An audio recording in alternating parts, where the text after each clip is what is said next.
português nós temos ainda as chamadas compounds ou compound words, que nada mais são do que duas palavras diferentes que juntas formam uma nova palavra.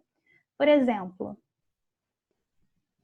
a palavra ear significa ouvido. Ache se refere a uma dor contínua. Portanto, earache significa dor de ouvido. E a mesma lógica a gente pode aplicar a diferentes partes do corpo. Por exemplo, dor de estômago, stomachache, e assim por diante. Headache, toothache or backache, and so on. Já nessa imagem aqui, que tipo de pun que a gente encontra? Com a palavra lemonade. Esse sufixo "ade" costuma ser utilizado no final de palavras que se referem a sucos que normalmente são cítricos. Como, por exemplo, o limeade, que também é um tipo de suco de limão, e o cherryade. Só que na imagem, que palavra que a gente encontra que tem o mesmo som do final de lemonade, que é o drink? Aid pode significar tanto cuidado, quanto, no caso de first aid, primeiros socorros.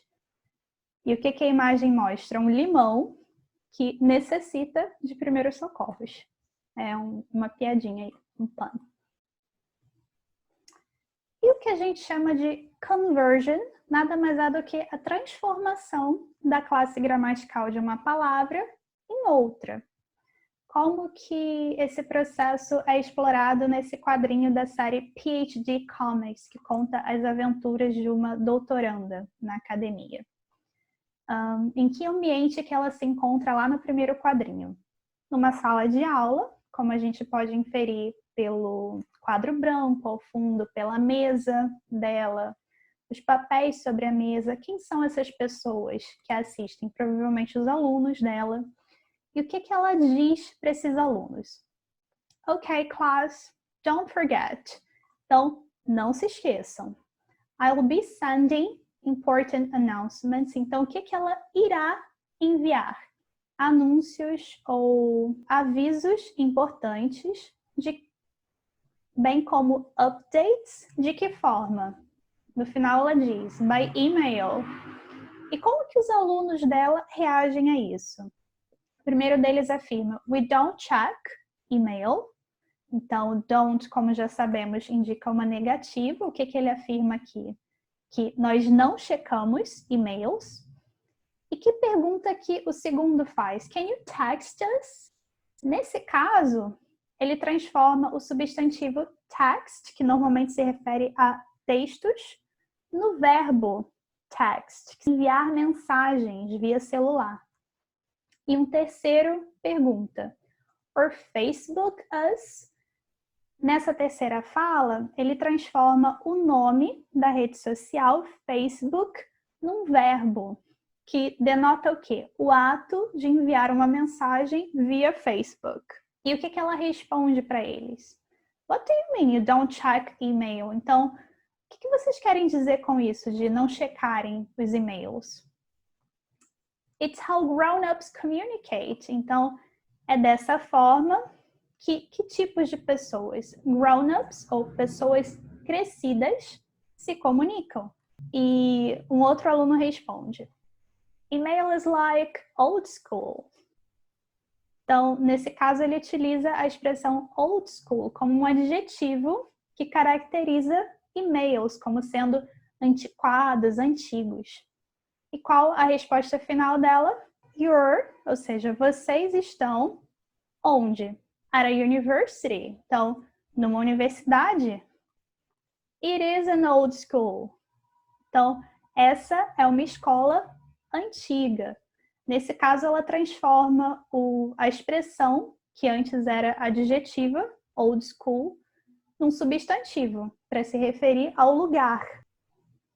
E como que esse processo de conversion é explorado nessa comic strip, também do Calvin Haroldo, um clássico do Enem e dos vestibulares tradicionais. O que o Calvin afirma lá no primeiro panel da tirinha?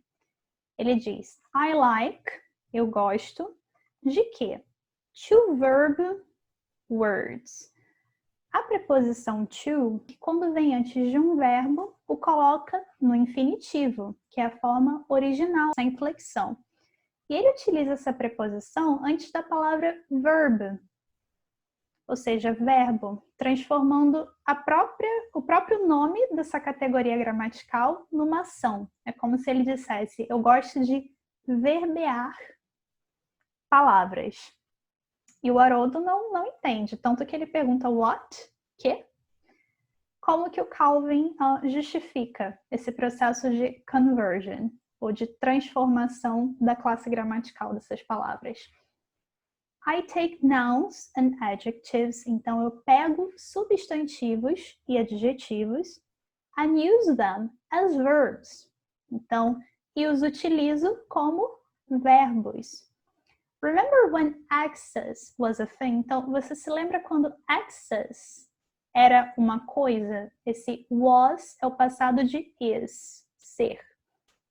Now, agora, it's something you do. É algo que você faz. It got verbed. Então, ele foi verbeado. E, de fato, essas duas palavras existem em inglês. A forma é a mesma, mas o significado muda a depender do contexto. Access, acessar, access, acesso.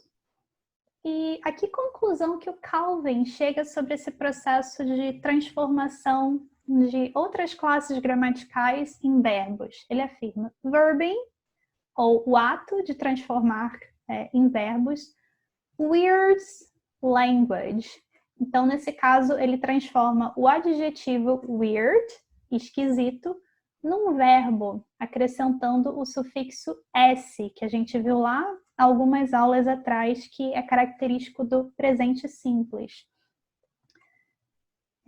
Então, ele basicamente afirma que transformar palavras em verbos torna a língua esquisita.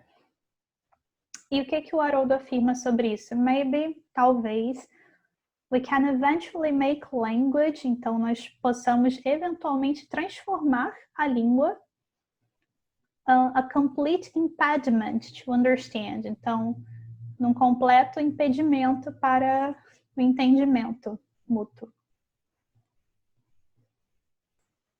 Bom, e lá nas páginas 546 e 547 do primeiro módulo da nossa apostila de inglês, eu separei para vocês uma listagem com os afixos mais comumente utilizados. Recomendo fortemente que vocês leiam essa lista, não de modo a decorá-la do jeito que eu coloquei aí, nessa ordem, mas sim para terem uma certa referência sempre que tiverem alguma dúvida em relação à estrutura de determinadas expressões.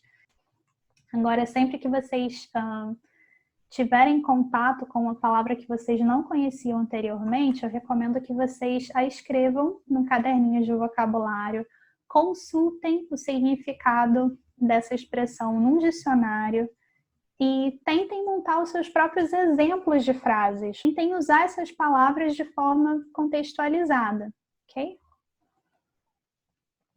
Também recomendo fortemente que vocês façam os exercícios das páginas 547 a 549. O gabarito para essas atividades eu vou deixar lá no Drive da turma, ok? Se vocês tiverem qualquer dúvida, me avisem, por favor. So, that's all for today. See you next class.